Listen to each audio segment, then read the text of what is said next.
I came back from my business trip earlier than expected. I didn't tell anyone I was returning. I wanted to surprise my husband. When I arrived on our street, I saw several cars parked in front of our house. The garden was decorated with blue and pink balloons. A banner read, "Welcome our little miracle." The rain hammered against my hotel room window like bullets. Each drop was a reminder of the storm that had, in a single evening, become my life. 3 hours ago, I was Judith Miller. I was a successful marketing executive. I was a loving wife, a devoted daughter. 3 hours ago, I actually believed in happily ever after. Now, I just sit here, in this generic, beige hotel room, staring at my wedding ring. This simple gold circle. It once symbolized eternal love, commitment, a partnership. Now, it's just a piece of expensive metal, and it feels like it's mocking me. My hands are shaking as I twist it. I twist it off my finger for the first time in 5 years. The pale band of skin underneath, where the ring used to be, looks naked. It looks vulnerable. Just like me. The image keeps burning behind my eyelids. I close my eyes, and it's right there, brighter than the weak lamp on the hotel desk. My husband Gregory's hands. His hands, resting so tenderly on another woman's swollen belly. My best friend Diane's face. Her radiant smile, absolutely glowing, as she accepted congratulations and gifts. In my house. In my living room. The betrayal cuts deeper than any knife ever could. It's a cold, hollow feeling that has settled deep in my stomach. But here's the thing. Here's what they don't know about me. Not really. Here's what they are all about to discover. I don't break. I rebuild. And when I'm done rebuilding, I destroy. This is my story. This is how I took back my power. This is how I made them pay. It all started just 24 hours earlier. I was rushing through Chicago O'Hare Airport. My heels were clicking, click click click, against that polished floor as I tried to navigate through the sea of people. The conference in Denver had been a huge success. We'd landed the client, and things had wrapped up a full day early. All I could think about was surprising Gregory at home. We'd been married for 5 years, but we'd been together for 7. We were college sweethearts. We built what I truly believed was an unshakable foundation. Sure, things had been strained lately. I won't lie about that. Gregory had been unemployed for 8 months, ever since his marketing firm had what they called a major downsizing. The financial pressure was all on me. The mortgage, the car payments, the utilities, everything. My salary had to cover it all. But I loved him. I really did. I believed we were strong enough to weather any storm. How naive I was. How truly, blindingly naive. I remember calling my assistant, Marilyn, from the airport gate, my carry-on bag digging into my shoulder. "Marilyn," I said, "cancel my Monday meetings. I'm flying home early. I want to surprise Gregory." "Oh, that's so sweet, Mrs. Miller," she'd said. Her voice was always so cheerful. "He's a lucky man to have you." Lucky. The word tastes like bitter acid in my mouth now. The flight felt endless. I sat there in my window seat, watching the clouds, just imagining Gregory's face when I walked through the door. I thought maybe we'd order takeout from that little Thai place he loved. We'd watch a movie, cuddle on the sofa. We'd talk. Maybe he'd had some luck with his job interviews. Just normal couple things. Happy couple things. While we were waiting on the tarmac, my phone buzzed. It was a text from my best friend, Diane. "Can't wait to see you when you get back. I have news." I smiled. I actually smiled, right there in my seat. I typed back, "Me too. Home tomorrow night. Let's catch up then." If I had known what her news was, if I had any idea that it would shatter my entire world, I would have told the pilot to turn the plane around. I would have stayed in Denver forever. The taxi pulled up to our street just as the sun was setting. It was casting these long, orange shadows across our suburban neighborhood. We'd bought our dream house here 3 years ago. Well, that's not entirely true. I had bought our dream house. The mortgage was entirely in my name. The down payment had come from my savings. It was paid every single month with my salary. Just like everything else in our life. But something was wrong. Instantly, my stomach clenched. Cars lined both sides of the street. Not just a few cars. A lot of them. I recognized my mother's blue sedan. My mother-in-law, Eileen's, silver SUV. I saw at least 6 others that I knew belonged to our friends. Our mutual friends. A few of our neighbors were standing on their porches, just looking toward our house with these curious, quiet expressions. My heart started pounding. A hard, fast thud against my ribs. The taxi got closer. And then I saw it. Colorful balloons. They were bobbing in our front yard. Pink ones and blue ones, tied to the mailbox. More were scattered across the porch. And a large banner stretched across our big front windows. Welcome our little miracle. My blood ran cold. The taxi driver glanced in his rearview mirror. Looks like someone's having a party at your place, he said, trying to be friendly. Yeah, I whispered. My mouth was suddenly completely dry. Looks like it. I paid the fare with trembling hands. My fingers fumbled with the cash. I stepped out onto the sidewalk, pulling my suitcase behind me. The little wheels scraped against the concrete, and the sound felt deafeningly loud in the quiet street. The sound of laughter and music drifted from inside the house. My house. The house I'd been paying for, all by myself, while Gregory looked for work. Pink and blue balloons. A baby shower banner. My best friend Diane's text echoed in my mind. I have news. Oh, no. No. No, no, no. This couldn't be happening. I walked up the driveway on legs that felt unsteady, like I was walking through quicksand. Each step was heavier than the last. Through the living room window, I could see people inside. I saw them holding drinks. I saw piles of gifts on the table. I saw my mother, Brenda, standing near the kitchen, laughing at something someone had said. My father, Roger, was sitting on our couch, the one I picked out, looking more relaxed than I'd seen him in months. I reached for the front door handle. My key was already in my hand. But I paused. I just stood there on my own welcome mat, frozen. Some instinct, some deep, primal survival mechanism, was screaming at me. It was telling me that once I opened this door, everything would change forever. The smart thing would have been to turn around. Get back in a taxi. Go to a hotel. Call Gregory and demand an explanation. Instead, I turned the key. I pushed the door open.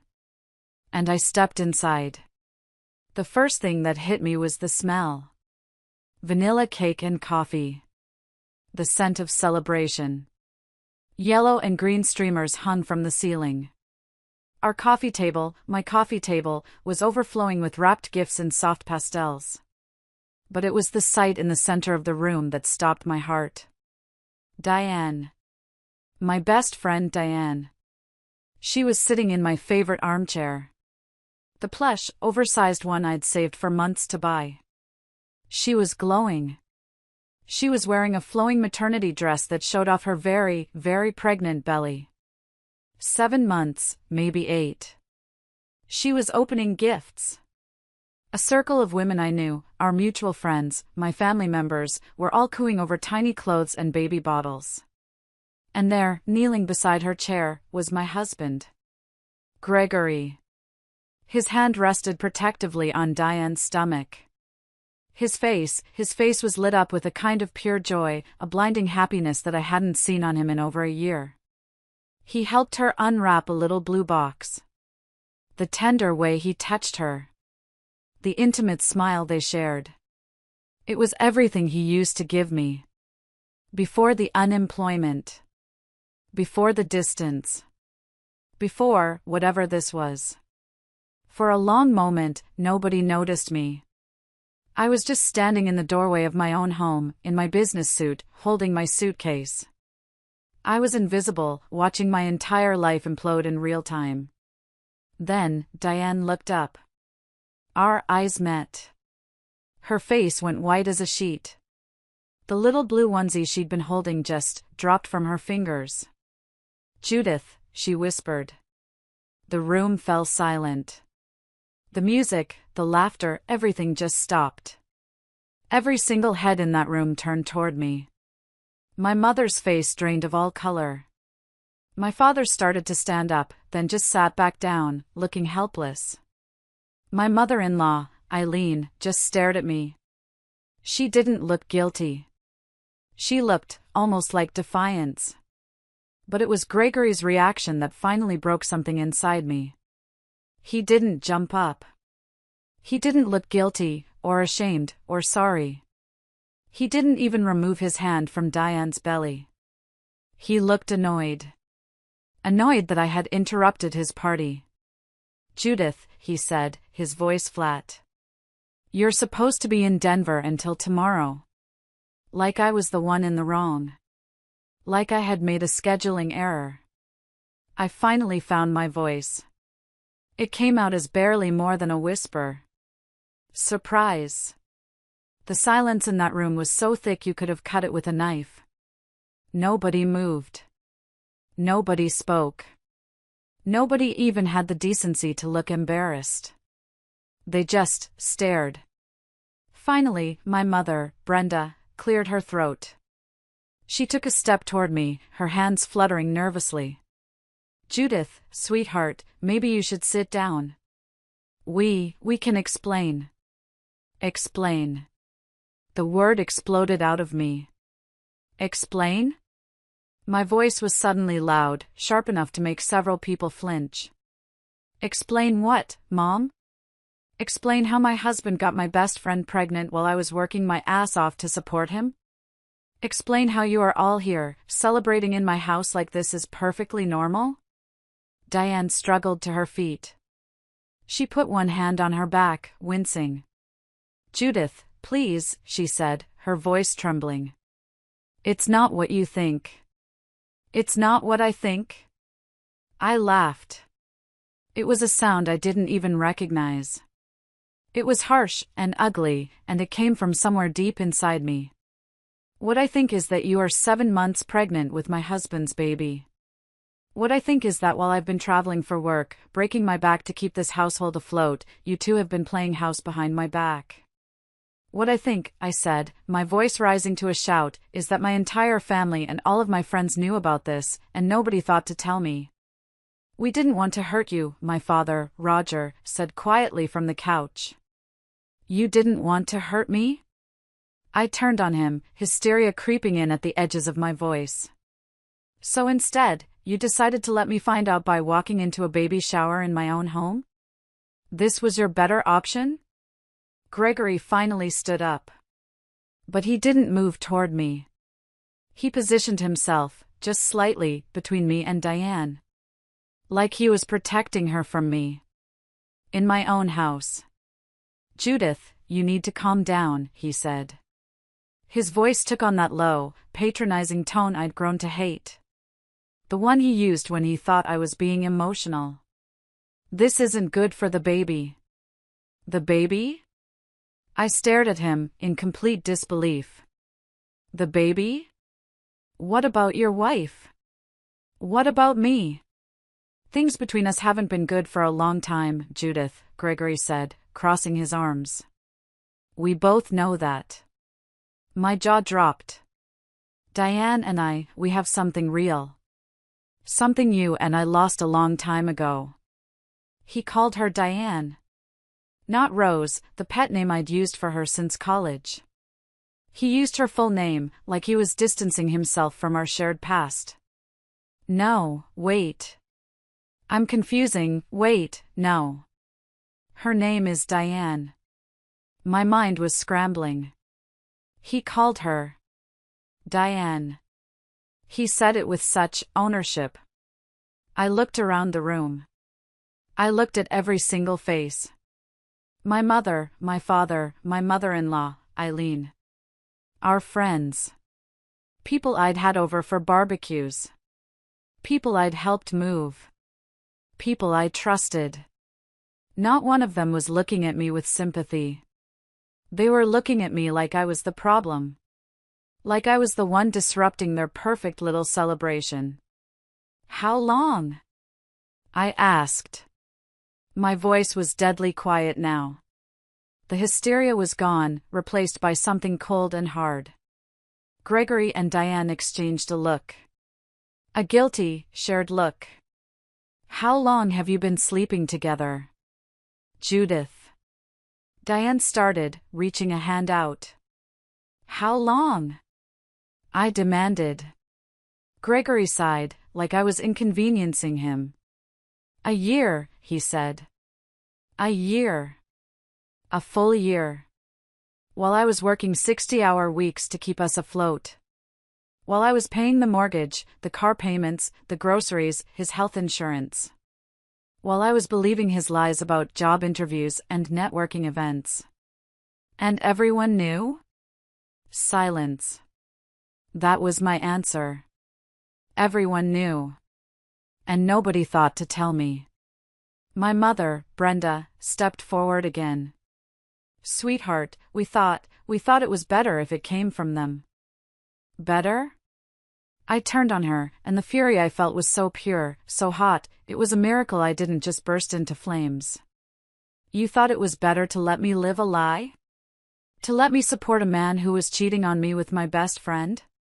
You have to understand, Eileen, my mother-in-law, spoke up for the first time. Her voice was cold, sharp. Gregory and Diane, they're in love. Real love. And now they're having a baby. That baby deserves a family. That baby, I said slowly, tasting every word, has a family.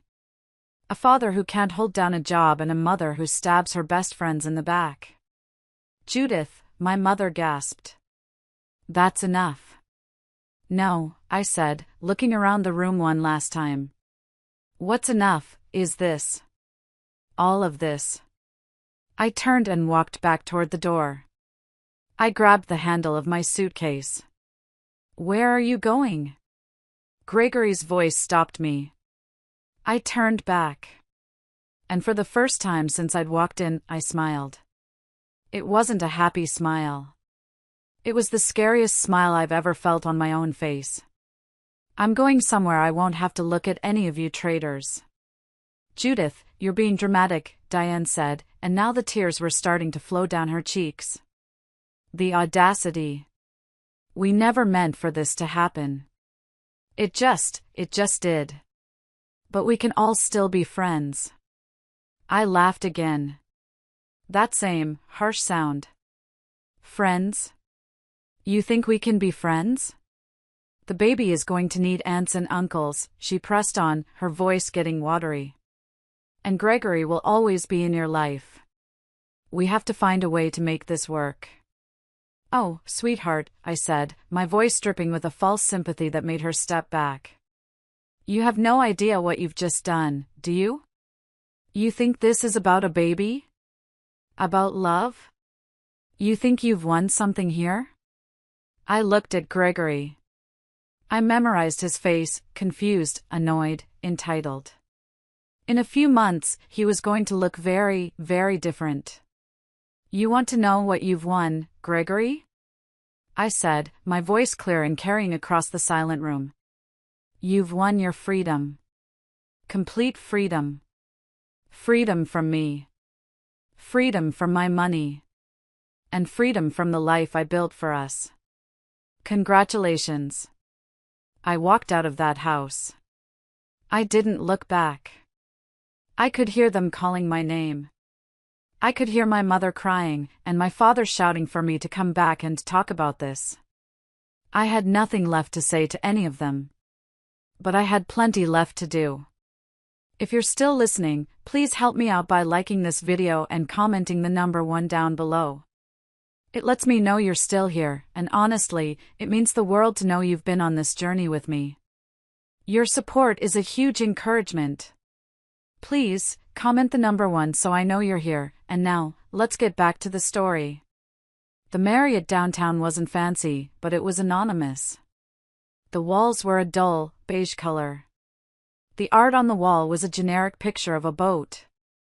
It was perfect. I checked in using cash for the room and a credit card they didn't know about. It was one I'd opened years ago, just for emergencies. I suppose this qualified. I sat on the edge of the stiff bed, still in my business suit. I stared at my reflection in the mirror across the room. I looked pale. Shocked. Broken. But I wasn't broken. Not yet.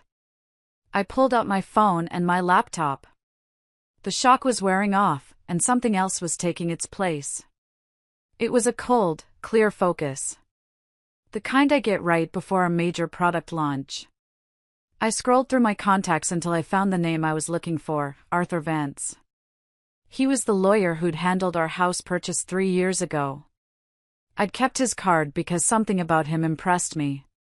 He was sharp, ruthless, and he didn't seem to believe in playing fair when the other side had already thrown out the rule book. It was almost 9 p.m. on a Friday night, but I called anyway. Vance Law, a tired but alert voice answered. "This is Arthur." "Mr. Vance, this is Judith Miller. You handled a real estate transaction for me 3 years ago. I need to file for divorce. And I need to do it fast." There was a pause. I could hear him shifting in his chair. "Mrs. Miller, it's pretty late. Are you sure you don't want to sleep on this? A divorce is a big decision. My husband has been cheating on me with my best friend for over a year. She is 7 months pregnant with his baby. I just found out 3 hours ago when I walked into a surprise baby shower in my house. The house I pay for. Everyone I trusted, including my entire family, knew about it and said nothing.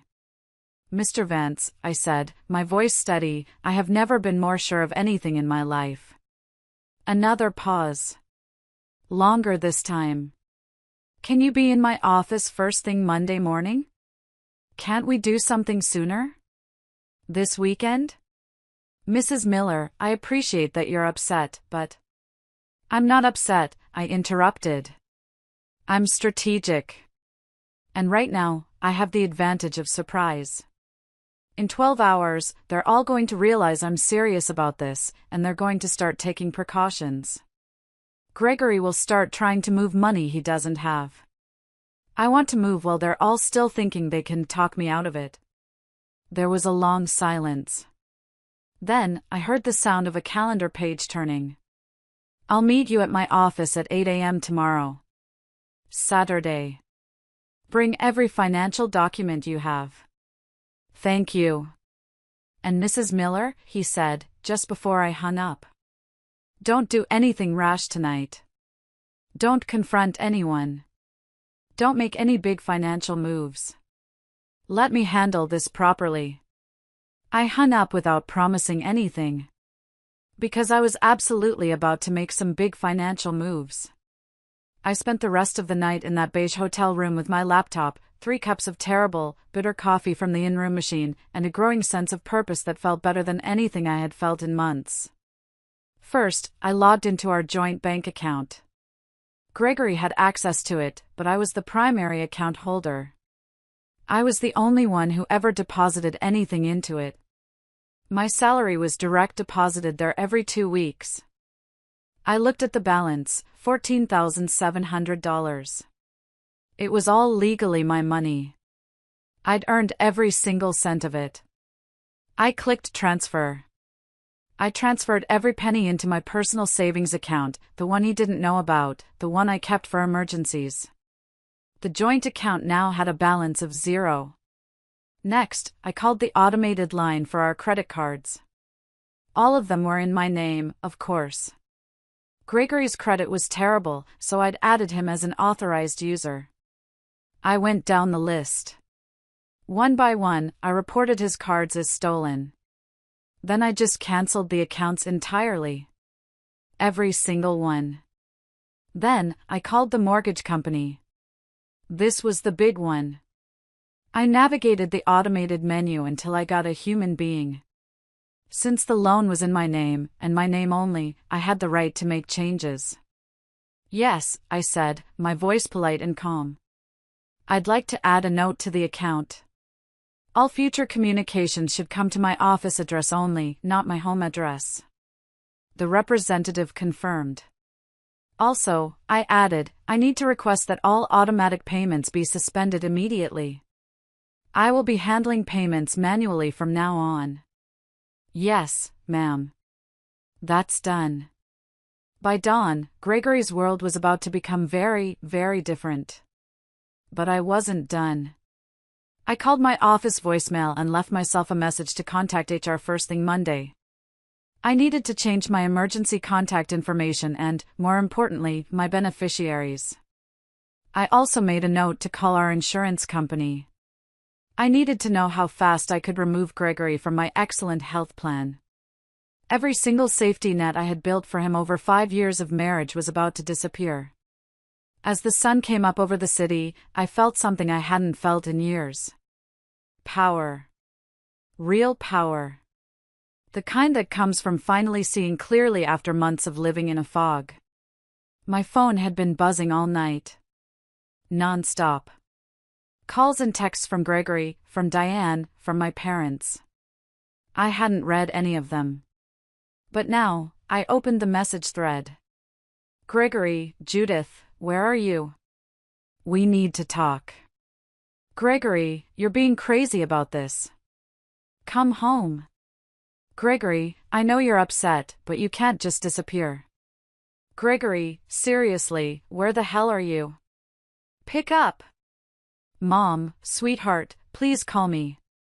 We love you. This is all a misunderstanding.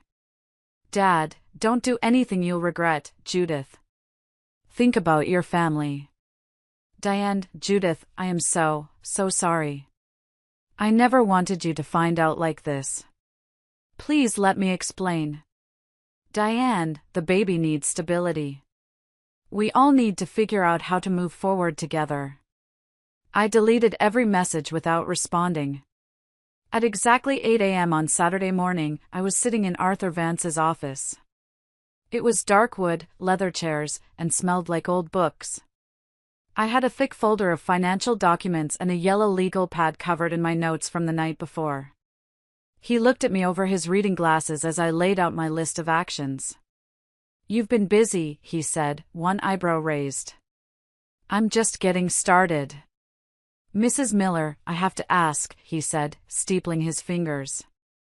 Are you sure you want to go scorched earth on this? Sometimes in cases like these, mediation can. I interrupted him.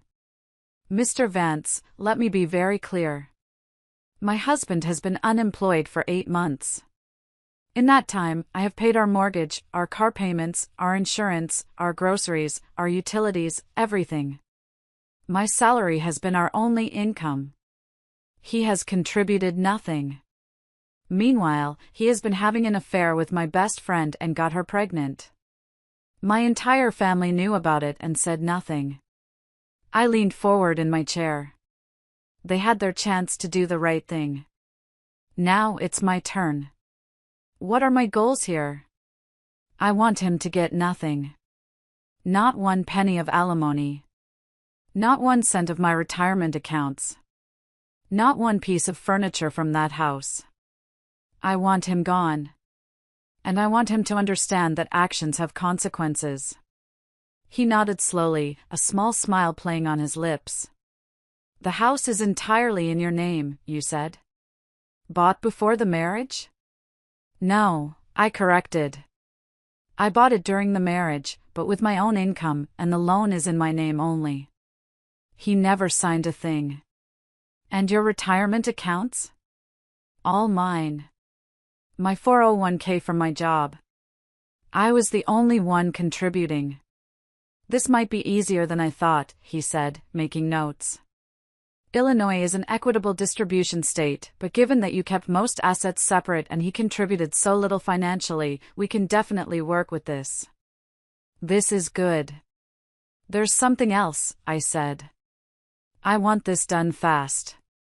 I don't want to drag this out for months. How fast? How fast can it be done if he doesn't contest it? If he agrees to everything, Vance said, 6 weeks, maybe 8. And if he fights it? Could be 6 months. Or more. A nasty divorce can drag on.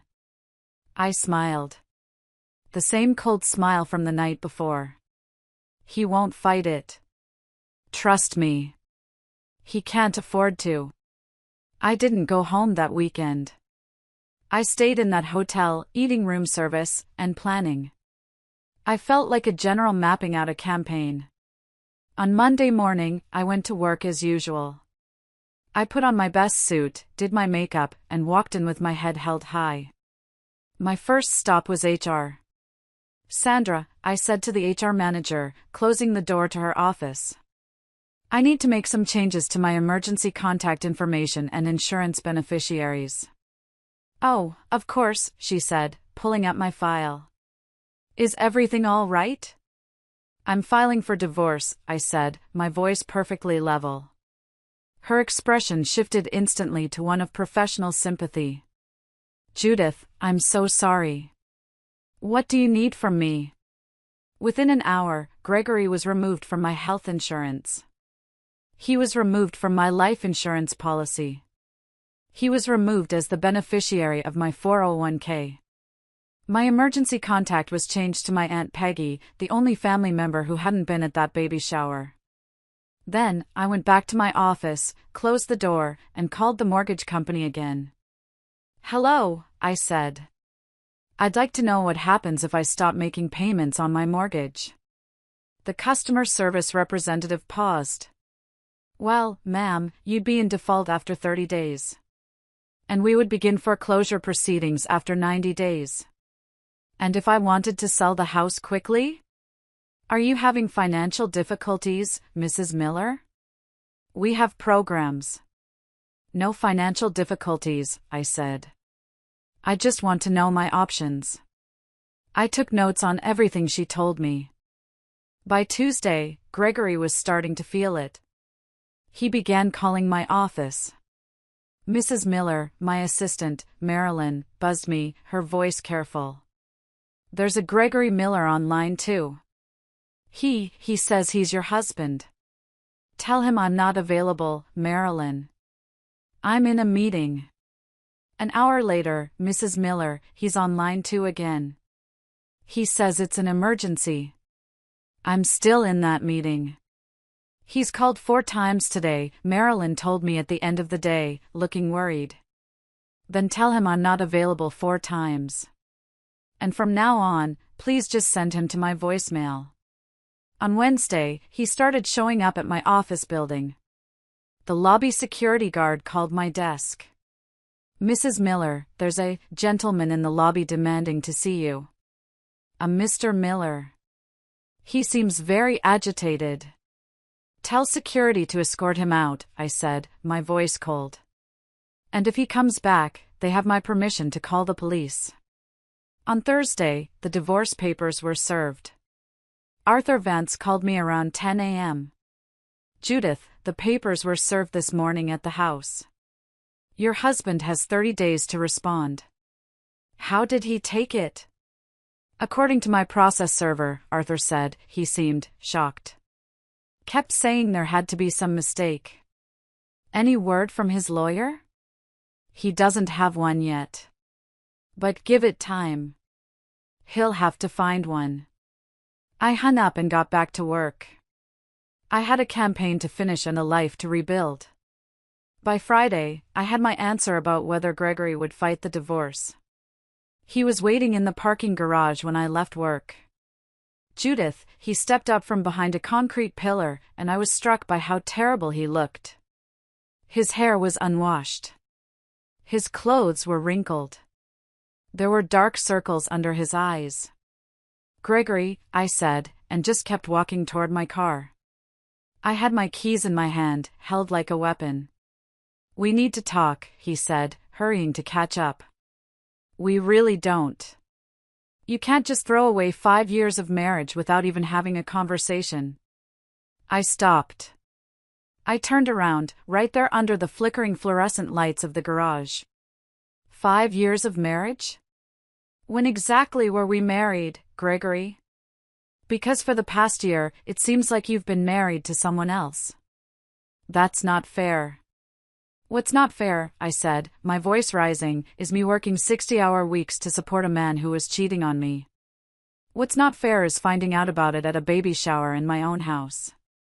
What's not fair is having my entire family lie to me about your affair. Look, I know how this looks. How this looks? I laughed. It looks like you've been screwing my best friend and got her pregnant. Because that's exactly what happened. It's more complicated than that. No. It really isn't. I started walking again, but he followed me, grabbing my arm. I yanked it away. "The baby's due in 2 months, he said, his voice desperate. "Diane needs support. I can't just abandon her." "And I couldn't just abandon you when you lost your job," I shot back. "But here we are." "That's different." "Is it?" I reached my car and turned around one last time. "You made your choice, Gregory. You made it when you decided to cheat on me. You made it when you decided to get another woman pregnant. You made it when you decided to let everyone I love keep your dirty little secret. You made your choice. Now I'm making mine." You're really going to divorce me?" he stammered. "I already am divorcing you. You've been served. You froze our accounts. I can't access any money." "They weren't our accounts, Gregory," I said, enunciating every word. "They were my accounts. With my money. That I earned. I need money. For food. For gas. Then get a job." "Judith, please," he begged, his whole demeanor crumbling. "I know I screwed up. I screwed up, okay? But we can work through this. We can go to counseling. I just stared at him. The man I'd loved. "There is no we anymore, Gregory. There's you, and your pregnant girlfriend, and your baby. That's your family now. Deal with it." I got in my car, locked the doors, and drove away, leaving him standing alone in the parking garage. That night, I called my Aunt Peggy. She was my mother's younger sister, and the only family member who lived out of state and hadn't been at that party. "Judith, sweetheart," she said, her voice warm and gravelly. "I was wondering when you'd call. I heard what happened." "You heard?" "Your mother, Brenda, called me. She's worried sick about you." I felt my spine stiffen. "Are you going to try to talk me into forgiving him, too?" There was a pause. "Baby girl," Aunt Peggy said, "I've been married 3 times. 2 of those men cheated on me. You want to know what I learned?" "What?" "A man who cheats on you when you're supporting him isn't a man worth keeping. He's a parasite. And family who knows about it and doesn't tell you? They aren't family worth having." I started crying. For the first time since this whole thing began. Not quiet tears, but big, ugly, gasping sobs. "You come stay with me for a while," Aunt Peggy said, her voice firm. "You pack a bag, and you come to my house. And don't you dare feel guilty about protecting yourself." I moved in with Aunt Peggy the following week. She lived in a cozy little townhouse about 20 minutes from my office. It smelled like cinnamon and old books. And for the first time in months, I felt like I could actually breathe. We'd sit in her living room at night, watching old black and white movies, drinking tea. "How are you handling the money situation?" she asked over coffee one morning, buttering a piece of toast. "What do you mean?" "Well," she said, "if you were supporting Gregory, and now you're not." I smiled. "That's the beautiful part, Aunt Peggy. I'm not handling the money situation. He is." By the third week after I'd served him papers, the reality of his situation was starting to sink in. I knew this because Marilyn at my office had been fielding increasingly desperate calls. "He called 6 times yesterday," she told me, looking concerned. "He sounded pretty upset." "What did he want?" "He wanted to know when you were going to stop this nonsense and come home." I told him you weren't available. Then he asked if I knew where you were staying. I told him that wasn't my business to share. "Good. Thank you, Marilyn."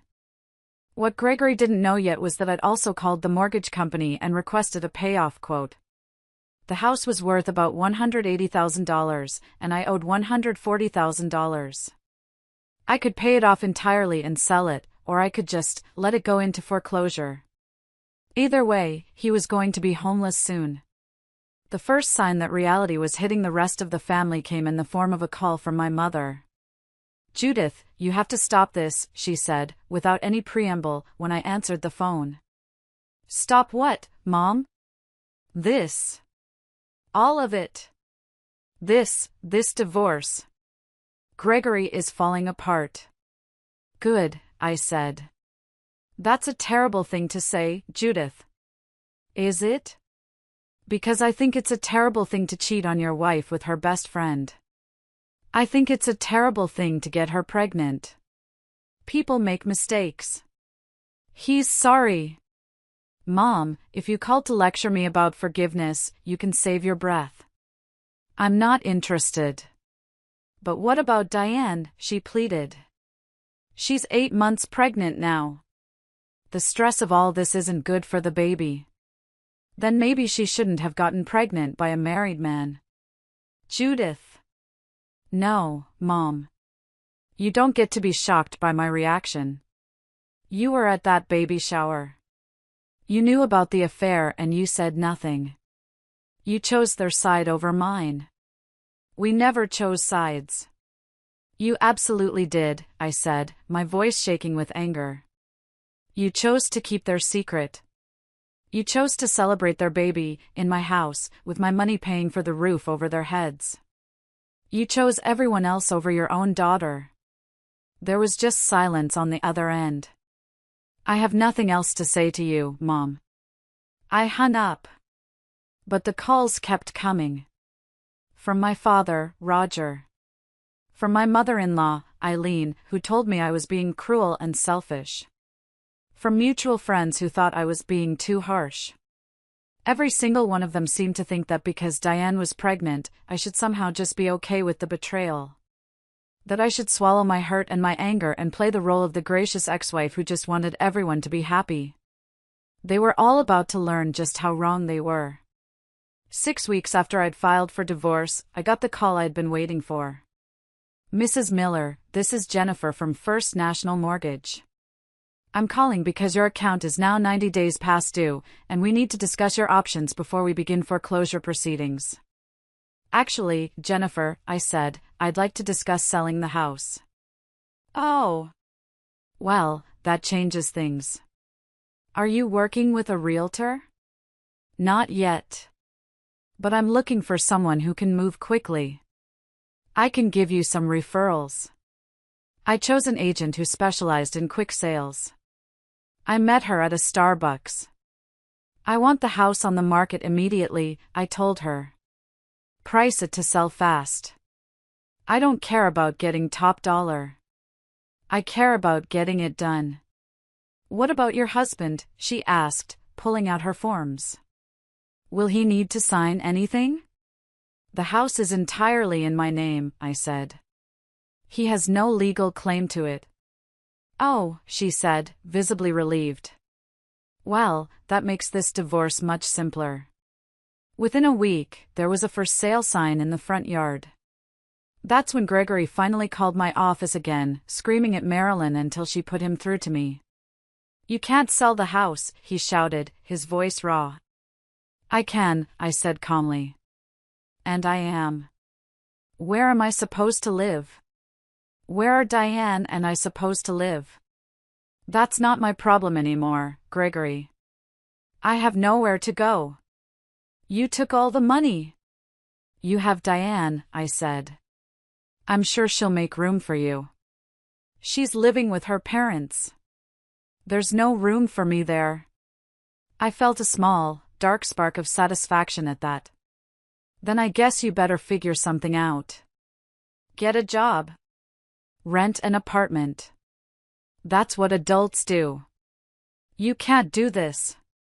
It's cruel. What's cruel, Gregory, is cheating on your wife. What's cruel is getting your wife's best friend pregnant. What's cruel is having everyone your wife loves and trusts lie to her face for over a year. I made a mistake. You made a choice. Now live with it. Judith, please. I'm begging you. Don't do this. For just a moment, just 1 second. I wavered. This was the man I'd loved for 7 years. The man I'd planned to grow old with. Hearing him beg, it was harder than I'd expected. But then I remembered the look on his face when I'd walked into that baby shower. The way he'd positioned himself between me and Diane, like I was the threat. The way he'd talked about the baby while treating me like an inconvenience. You made your bed, Gregory, I said, my voice firm again. Now lie in it. With your pregnant girlfriend. I hung up. 2 days later, the house sold. The buyers were a young couple who could close in 3 weeks. They offered asking price. I signed the papers. I used the proceeds to pay off the mortgage entirely.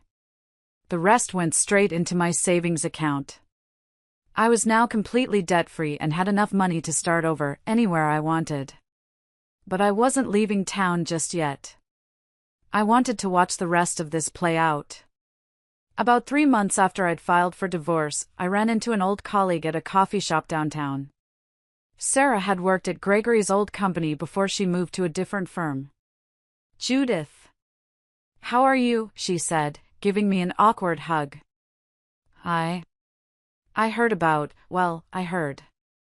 my divorce? I said, sipping my latte. I'm great, actually. Better than I've been in years. I'm glad, she said, looking relieved. You deserve better than, anyway. She paused, stirring her coffee.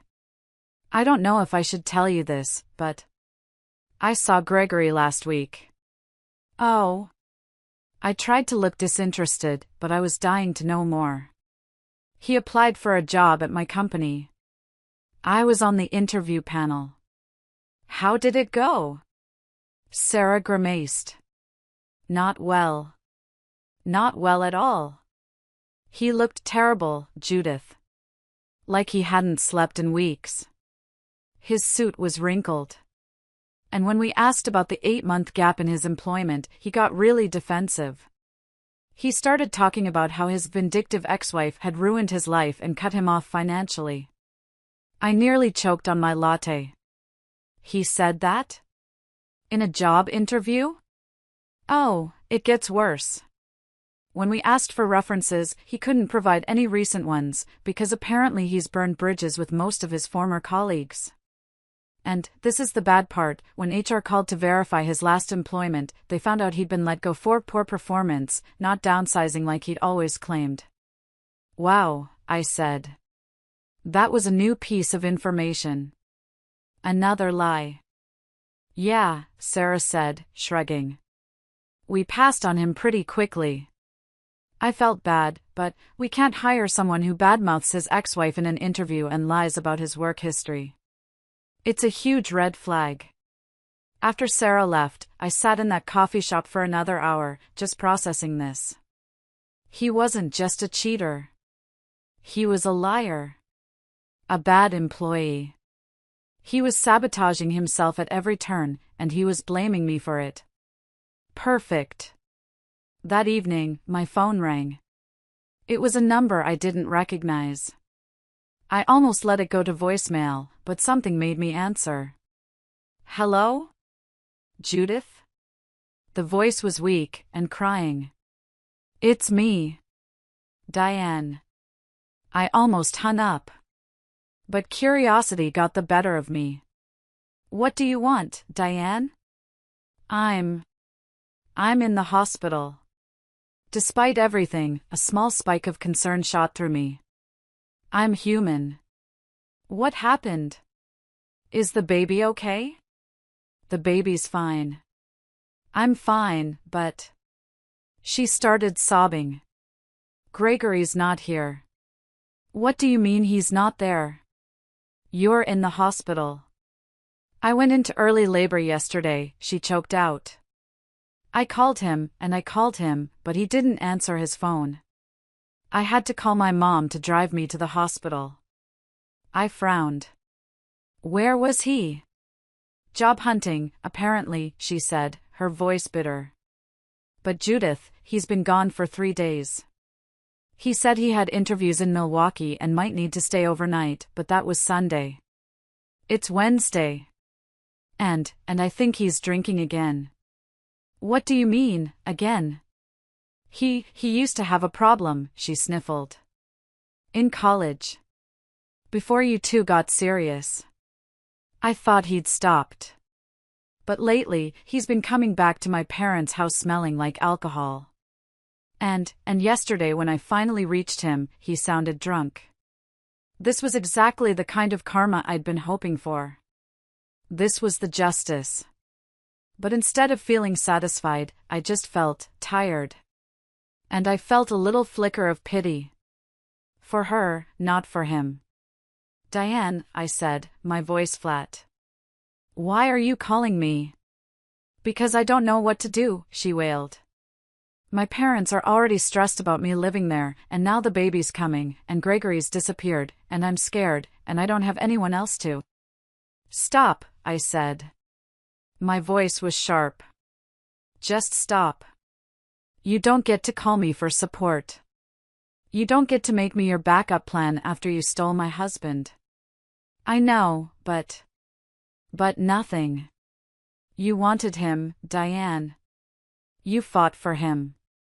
You got pregnant by him. You broke up my marriage for him. Well, congratulations. This is what you won. This is the man you chose. Judith, please.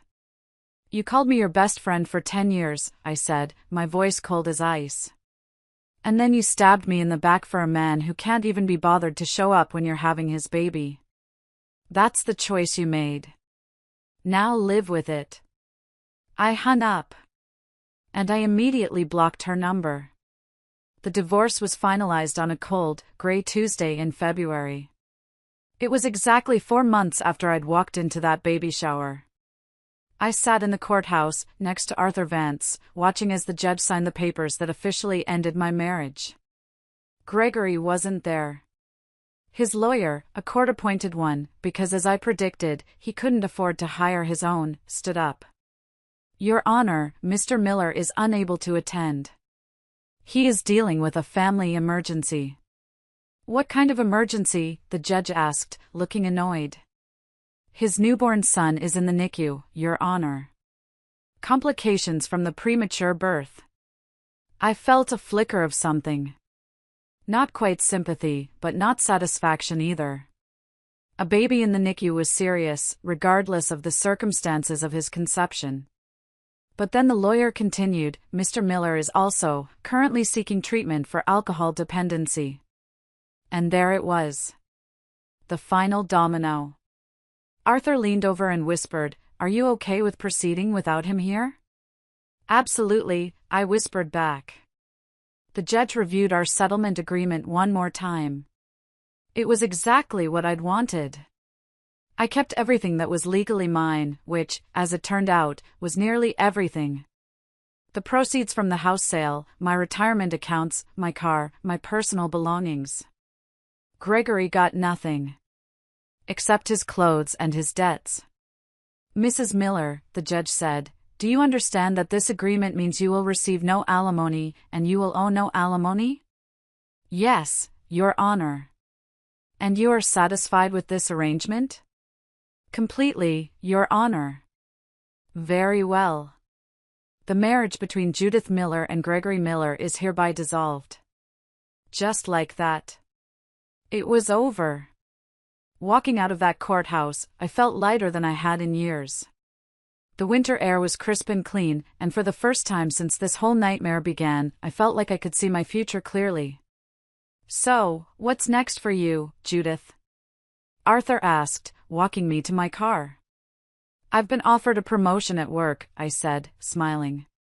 Senior Vice President of Marketing. It would mean relocating to our Seattle office. Congratulations. You taking it? I think so, I said, looking up at the gray sky. There's nothing keeping me here anymore. 6 months later, I was settled into my new life in Seattle. I had a corner office with a view of Puget Sound. I had a small but beautiful apartment in Capitol Hill. And for the first time in years, I was dating again. Nothing serious, but it felt good to remember that I was an attractive, successful woman who deserved to be treated well.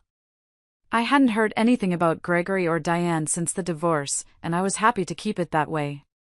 But Aunt Peggy, who'd moved to Portland to be closer to me, occasionally brought news from Chicago. Your mother called me last week, she said over dinner at my favorite seafood place. Oh. I sighed. Let me guess. Gregory's doing terrible and it's all my fault. No, actually, Peggy said, sipping her wine. She wanted me to tell you, she wanted to apologize. I nearly dropped my fork. What? Apparently, Diane finally told them the whole truth about how the affair started. Which is? Peggy pulled out her phone and squinted at her notes. According to your mother, Diane admitted that she pursued Gregory. Aggressively. Started showing up at your house when she knew you were traveling. Bringing him food, offering to help with job applications. Your mother said Diane told her she'd been attracted to Gregory since college, but never acted on it until she saw an opportunity, when he was vulnerable and you were busy. I felt a strange mix of vindication and disgust. So she's admitting she deliberately broke up my marriage. Gets worse, Peggy said. She also admitted that she lied about the timeline. The affair didn't start a year ago. It started almost 2 years ago. Right after Gregory lost his job. 2 years. 2 full years. While I was working myself to death to keep us afloat. While I was comforting him. While I was making excuses for him. There's more, Peggy continued. Apparently, Gregory's been in and out of rehab 3 times since the baby was born. Diane finally threw him out permanently last month. She filed for a restraining order. Said he'd gotten violent when he was drinking. I sat back in my chair, processing this. Where is he now? Homeless, near as anyone can tell, Peggy said bluntly. Living out of his car when he can afford gas. Crashing at shelters when he can't. I should have felt triumphant. This was everything I'd wanted, wasn't it? Complete destruction of the man who'd betrayed me. But instead, I just felt empty. 8 months after my divorce was finalized, I flew back to Chicago for a work conference. I hadn't planned to see anyone from my old life. But fate, it seems, had other plans. I was walking out of my hotel on my last night in town, heading to my rental car. And I saw him. Gregory was sitting on a bench outside the Starbucks across the street. For a moment, I didn't recognize him. He'd lost at least 30 pounds. His hair was longer and unkempt, greasy. His clothes looked like they hadn't been washed in days. He was just staring at nothing, holding a cardboard cup. This was the man who had broken my heart. The man I'd loved for 7 years. The man I'd supported and trusted and believed in. He looked like a ghost. A hollowed-out shell. I should have walked away. I should have gotten in my car and driven to the airport without looking back. Instead, I found myself crossing the street. "Gregory?" He looked up. And I saw the exact moment he recognized me. His face went through a whole series of emotions, surprise, then shame, then a flicker of hope, then just despair. It finally settled on resignation. Judith. I sat down on the other end of the bench. I kept my purse between us. He smelled like alcohol and cigarettes. I could see his hands shaking as he held his coffee cup. "You look..." He trailed off, shaking his head. "You look amazing. Success suits you." "Thank you." We sat in silence for a few minutes. The sound of the city traffic rushed by. "I heard about the baby," I said finally. "Congratulations." He laughed. It was a bitter, broken sound. "Congratulations. I haven't seen him in 2 months. Diane won't let me anywhere near him. She has a restraining order. Maybe that's for the best." "Yeah," I said quietly. "Probably." He took a sip of coffee. I really screwed up everything, didn't I?" "Yes," I said. "You did." He shook his head again. "I don't know what I thought. That the grass was greener, I guess. That if I could just start over. With someone who didn't know what a failure I was." "I never thought you were a failure, Gregory." "No, but I sure felt like one," he said, looking at his shoes. "You were so successful. So put together. And I was just this unemployed loser living off his wife's money. So, you decided to cheat on me with my best friend." "I decided to be selfish," he whispered. "I decided to take the easy way out instead of dealing with my problems." He finally looked at me, his eyes bloodshot. "I'm sorry, Judith. I know. I know that doesn't mean anything now. But I am so sorry." I studied his face. I was looking for the old charm, the manipulation he'd always been able to turn on when he needed something from me. But I didn't see any of that. I just saw a broken man who had destroyed his entire life through his own terrible choices. "She admitted that she came after you," I said. "Yeah. Took her long enough," he said, rubbing his face. "You want to know the really screwed up part? I knew you were the better woman. I always knew that. You were loyal and hardworking and honest. You were everything I wasn't." "Then why, Gregory?" "Why?" "Because," he said, and his voice broke. "Because she made me feel like I was worth something. Like I was desirable, instead of just tolerated. She looked at me like I was a prize, instead of a burden." He laughed that bitter laugh again. "Turns out, when you get the prize, you realize it's not worth what you paid for it." I felt tears prick at my eyes, but I blinked them back. "What are you going to do now?" "I don't know. Try to get sober. Again. Try to find a job, any job.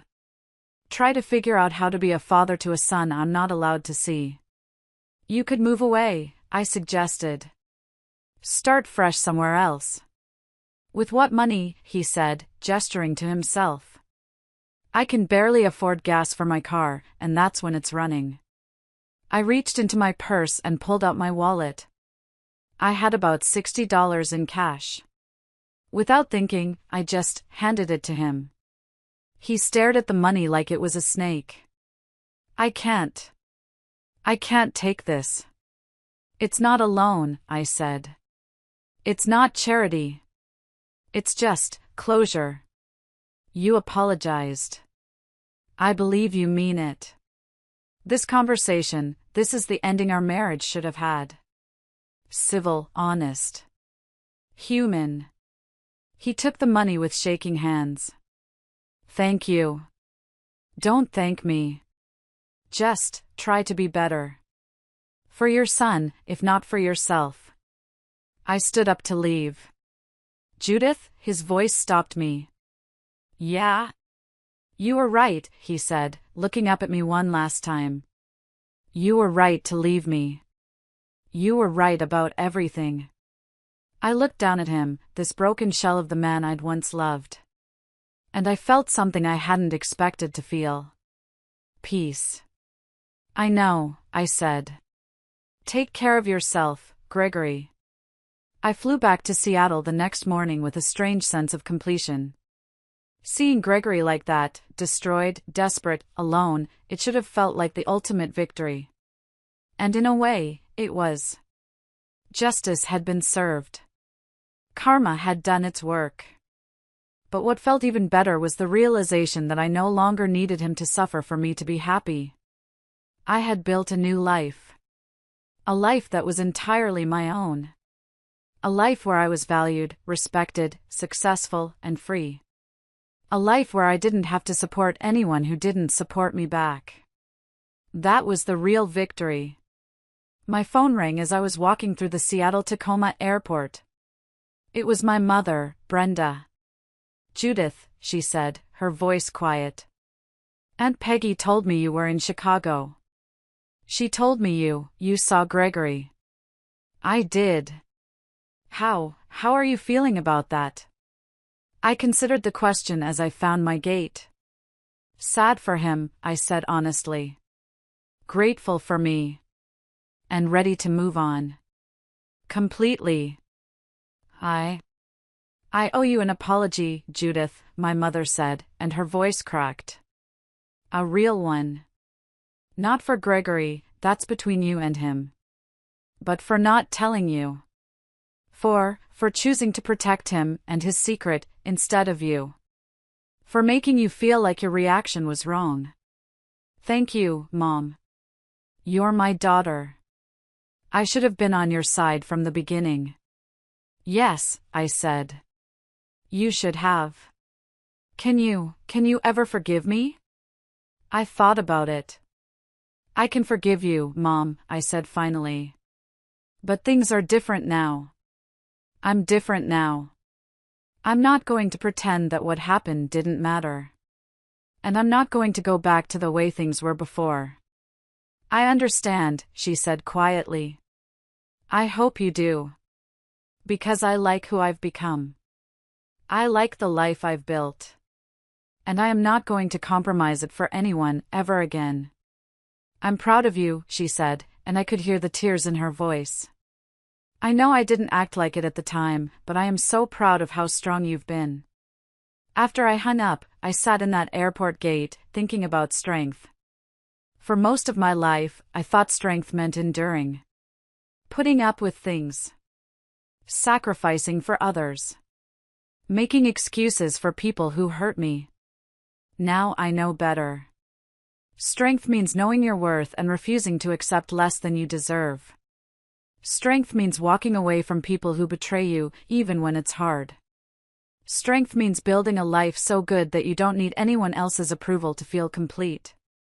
I'm telling this story from my home office, in my new house in the hills above Seattle. Through my window, I can see the Sound and the Olympic Mountains beyond. I'm about to meet my boyfriend, Walter, for brunch. He's a successful architect who owns his own firm. He's kind, he's emotionally mature, and he treats me like an equal partner. When I told him this story, he said exactly what I needed to hear. I'm so sorry that happened to you. And I'm so grateful that it led you here. I haven't spoken to Gregory since that night outside the Starbucks. But I heard through Aunt Peggy that he eventually got sober. He found work at a warehouse outside Chicago. He sees his son every other weekend now. He seems to be trying to rebuild his life, responsibly. I hope that's true. Not because I've forgiven him, forgiveness is different from moving on, but because his son deserves a father who's present and stable. As for Diane, she tried to reach out to me about a year ago, through social media. A long message about making amends and rebuilding our friendship. I deleted the message without responding. Some bridges, once they're burned, should stay that way. My relationship with my parents is cordial. But it's distant. We talk on holidays and birthdays. It's not the close relationship we used to have, but it's an honest one. And that matters more to me now. People sometimes ask me if I regret how I handled the divorce. If I think I was too harsh or too unforgiving. They suggest that maybe I should have tried counseling. That I should have considered the baby. That I should have been more understanding about Gregory's struggles. To those people, I say this. I spent 5 years understanding Gregory's struggles. I spent 5 years being patient and supportive and forgiving. I spent 5 years making excuses for a man who was lying to me every single day. I gave him my loyalty, my trust, my financial support, and my love. In return, he gave me betrayal, humiliation, and pain. I owed him nothing after that. Not understanding. Not forgiveness. Not a soft landing for the consequences of his choices. What I owed was to myself. I owed myself protection. I owed myself respect. And I owed myself the chance to build a life with someone who would treat me the way I deserved to be treated. And that's exactly what I did. Sometimes, people call what I did revenge. I prefer to think of it as justice. Or better yet, as self-respect in action. I didn't destroy Gregory's life. He did that all by himself when he chose to cheat on me with my best friend.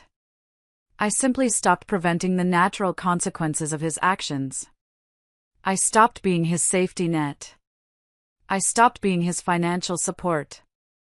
I stopped being his excuse maker. I stopped protecting him from reality. And reality, as it turned out, was harsh. But that wasn't my responsibility to fix. It was his responsibility to face. I learned something important through all of this. You teach people how to treat you. For 5 years, I taught Gregory that he could take me for granted, that he could depend on me no matter what, that I would always be there to clean up his messes. I taught him wrong. Now, I teach people something different. I teach them that I have boundaries. That I have standards. That I will not tolerate disrespect, or betrayal, or lies. I teach them that I am worth more than that. And you know what? They listen. I'm not the same woman who walked into that baby shower 3 years ago. That woman was too forgiving, too understanding, too willing to sacrifice her own happiness for other people's comfort. This woman, the woman I am now, is stronger, smarter, and infinitely happier. This woman knows her worth. And she refuses to accept less than she deserves. What do you think? Was I too harsh, or was this just justice? Let me know your thoughts in the comments below. I read them all. And if this story resonated with you, I'd be so grateful if you'd like and share it. Thank you for listening. And so, this story leaves us with a powerful reminder: life has a way of testing our strength, not to break us, but to show us what we are truly capable of. Judith's journey was not just about loss, it was about rediscovering her worth, setting boundaries, and refusing to settle for less than she deserved. Her resilience teaches us that self-respect is not negotiable, and walking away from what no longer serves us is not a failure, but an act of courage. In the face of betrayal and heartbreak, she chose growth over bitterness, proving that even the deepest wounds can heal when we choose to prioritize our own happiness and integrity. Her story inspires us to reflect on the relationships we nurture and reminds us that true strength comes from knowing when to let go and rebuild. What about you? What lessons did this story spark in your heart? Share your thoughts below or simply comment good if this reflection resonates with you. Let's inspire each other to live with strength and self-respect.